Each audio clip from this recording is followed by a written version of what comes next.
అట్లు వివిధ ఆయుధములతో తనను చుట్టుముట్టిన ఆ రాక్షస వీరులను చూసి మహాతేజశాలియు పర్వత సదృశుడును అయిన హనుమంతుడు హర్షాతిరేకముతో తన వాలమును నేలపై కొట్టి భయంకరముగా సింహనాదమనొచ్చెను.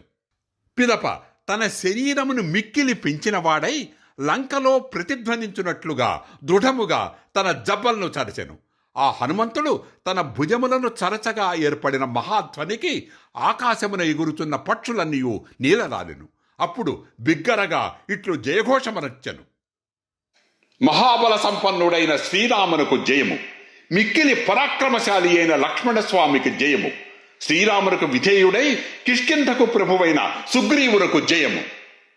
అసహాయశూరుడు కోశల దేశ ప్రభువు అయిన శ్రీరామునకు నేను దాసుడను, వాయుపుత్రుడను, నా పేరు హనుమంతుడు, శత్రు సైన్యములను రూపుమాపువాడను.